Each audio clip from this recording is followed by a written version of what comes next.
Woo. Okay. Kinda hot. Light makes it hot. Okay. Let's get a show on the road. Hey everybody. Danieltheflame here. Wanted to. Oh. There are no walls. Shh. Wait. Okay. Okay. Danieltheflame here. Bringing you another video. This is gonna be something new that I'm gonna start doing. I'm gonna turn this on. Feedback. I can hear it. This is gonna be a new set of videos that I'm going to do only when the situation arrives. They're back. Damn.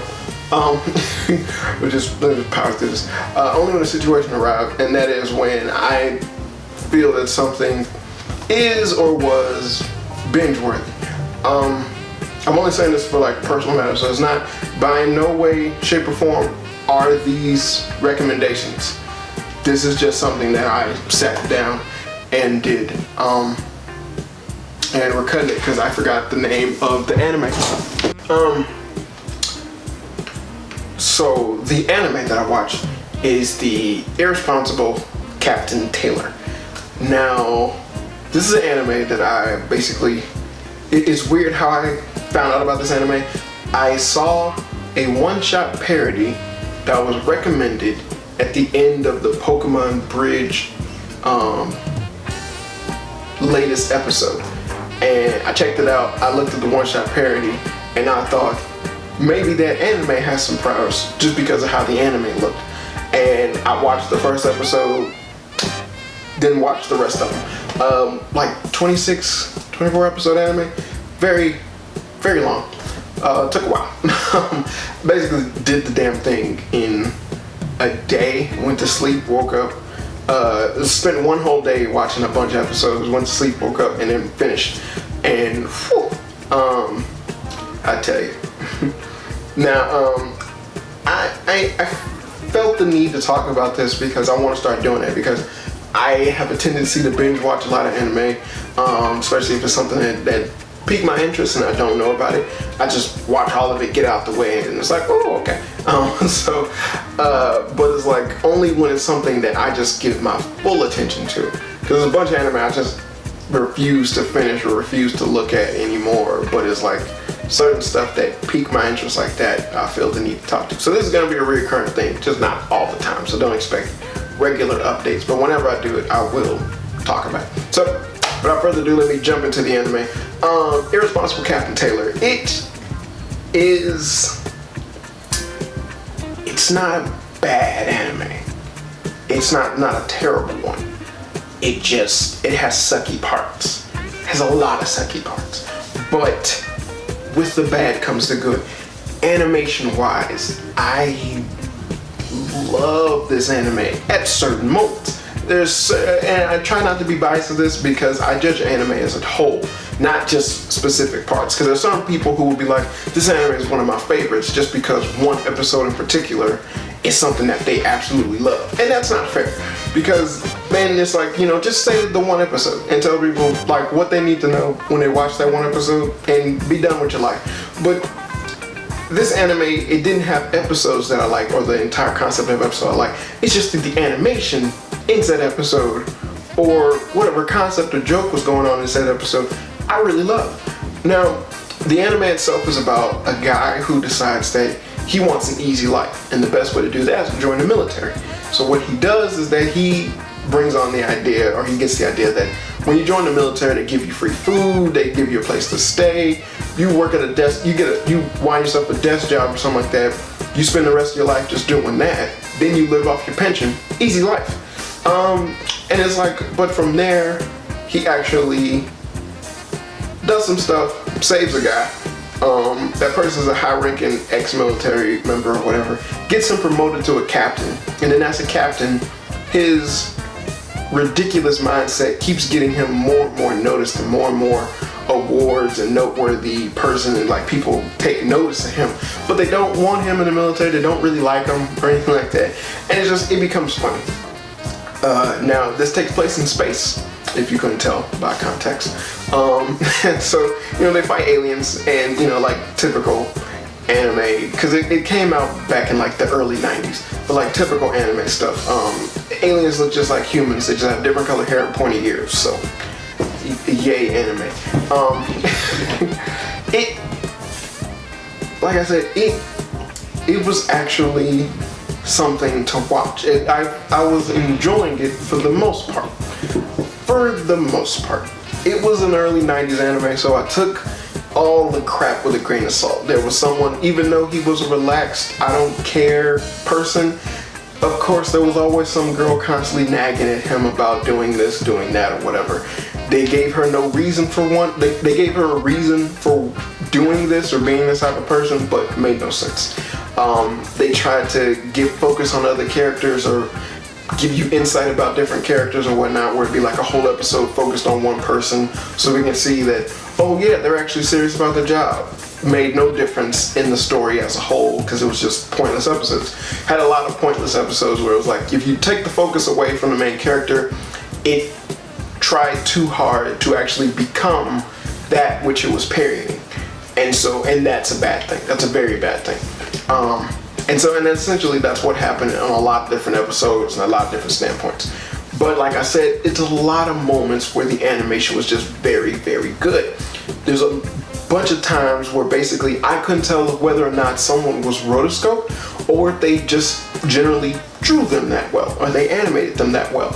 And there were key moments where it was like, that was clearly someone doing, that was clearly a human that moved that way. But everything else that was going on, as well as that character, would still have that anime and drawn quirkiness to it, to where it was difficult to tell the difference.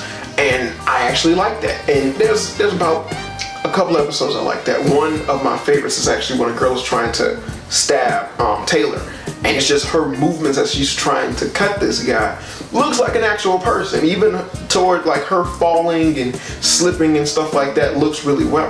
And it's offsetted by the fact that he still seems like a regular anime character. And they give him the goofy faces when he's screaming and whatnot, but at the same time, his movements are still fluent enough to where I sat myself sitting there thinking, was that rotoscope? Or was I can't, and I would see the scenes multiple times, and I actually enjoyed that, and I thought that was really well done. And it's like, God, I would love to see more of this and current stuff. And it was cool, but it's like, and that was one of the things that drove me to constantly keep watching it.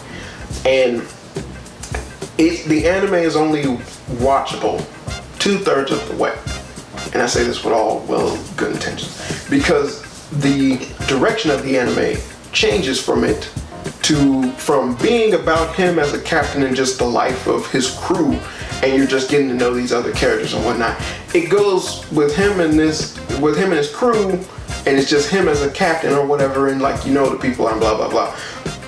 And it shifts over to him, the girl who's now the empress of the aliens that they're fighting, her attachment to him, as well as his attachment to the girl that's constantly nagging him, which was obvious from the fucking beginning. And that's when the show gets bad. It becomes very annoying once the Empress chick becomes a major character. One of the main things is because she was pink. Not her skin, her hair. And this is a rule that I believe wholeheartedly in anime, is that pink-haired main characters are essentially a spite on an anime. If you get an anime with a pink-haired main character, you're in for some stupid shit, because they generally only have them act certain predictable ways, and they're always dumb. So like the ways are dumb, the anime becomes faulty, the girl becomes the main focus. It's just, ugh. And like the pink-haired main characters are just really, really stupid. It's essentially, it's the equivalent of when you see a brown-skinned character in an anime and their hair is a different color. And I say different color as in not brown or black. Just something ridiculous. More so blonde is what they love to do. I guess because of Tenchi Muyo. But yeah, when you see a dark-skinned blonde person, yeah, then fuck that anime. And when you see a pink-haired girl in anime, then fuck that anime. And it went down from there. Now, like I said, I give it pass on a lot of certain stuff because of the time that it came out, it being a parody anime. And it wasn't a direct parody, but more so an anime that went in its own direction of making fun of that genre, which is that someone going into space, fighting aliens and whatnot, and how they handle the situations and everything. So I was okay with that. And then him constantly saying that he's attracted to girls, and then the main girl that he's always talking to being the angriest one who really doesn't want to talk to him. And yeah, I got that.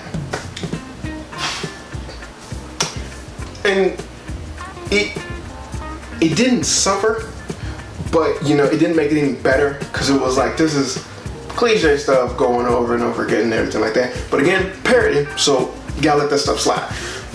But when it brought in the Empress girl, and then she became an attached, actual main focus character, rather than, which was made her more interesting, was that she was interested in the actions of the main guy, while being the Empress, controlling her people and whatnot, but still hearing about the stuff he did and what he's doing to her people. And it's like, man, like this, like, who is this guy? You know, just it was that it was a run-along joke that just got funnier the more he kept rising up in terms of popularity. And when it actually got to him in her meeting, anime just went straight down. It bombed terribly. It got really annoying watching her as a character, because she started to refer to the main guy as a nickname, and she would say this nickname all the time, and it made the anime even harder to watch because it was kind of repetitive, because it's like basically everyone else will refer to him as his name, but she would always refer to him as a nickname, and I just didn't like the sound of the nickname, and it kind of was redundant of saying it, because it was like two names just said over and over again, and it was just how she kept constantly saying it and saying his name. Like I said, she did a lot of things that were just very annoying. They did a lot of inconsistencies with his character and her character after she was introduced. He was kind of a person who talked about and said that a lot of women were pretty, or he kind of hit on a lot of women and things like that, which is something that they identified and gave him in the beginning of the anime. And then later near the end of the anime, they just kind of went away from that. Or not go away from that, but just make it to where it was like, you know,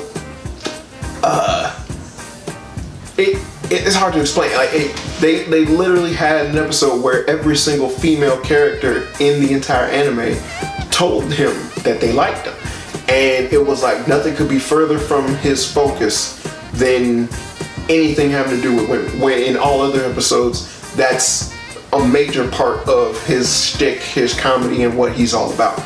And then the Empress chick said that she was pregnant with his kid. And then it also set the dynamic of the show, because then these same characters who just recently said that they liked him, along with every other character that's in his crew and whatnot, were then discussing exactly what type of kid he's going to have, whether it's going to be a boy or a girl, and taking the Empress, who's supposed to be a little girl, or a younger girl, what she's saying to be true and holding it against them and things like that. It was very dumb. And like I said, the anime became harder to watch as time went on. And it's just like I said, like it all trickled down into just this whatever type of anime, because nothing changed. There's no type of character growth, there's no type of difference in aspects or look on things.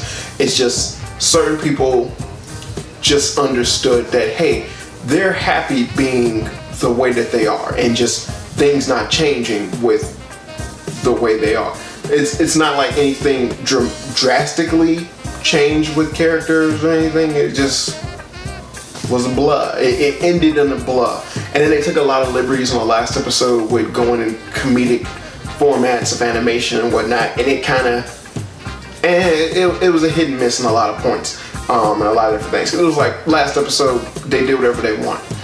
They just kind of brought you back down to earth and let you know that, yeah, this is a comedy, even though like they kind of went hard on the drama near the last couple of episodes or whatever.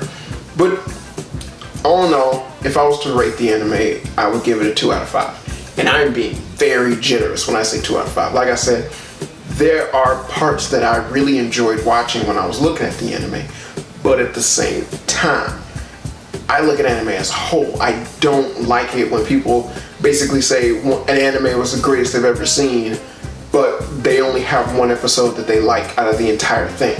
that's not fair, you know. And it's like, just give the context for whatever that episode is, and then just tell people to watch that. Don't tell them to watch an entire anime when it's only episode 3 that's worth anything. So I like I said, I give it a 2 out of 5. Just have to sit down, watch it and everything. I know that it has movies and OVAs and things like that afterwards, and I actually downloaded them. I'm just not watching them because it's like, I did the binge, I watched all the episodes, kind of don't care that there's more stuff and everything. And another reason to justify the fact that I put it on such a low bar is not because it's old or anything like that. Like, I appreciate anime for the way how it should be, but more so because it is an anime that is a parody of the whole sci-fi spaceship thing. But I've seen anime that are parodies that don't necessarily make fun of an anime in particular, more so of a genre. I've seen parodies done like that during like old 80s and 90s anime and stuff like that, and I've seen how well they can be done. They are done traditionally, and you know, it can be done traditionally in a very well done format that's actually better than the thing that they're actually making fun of. And one of my favorites is Martin's successor, Nadisco.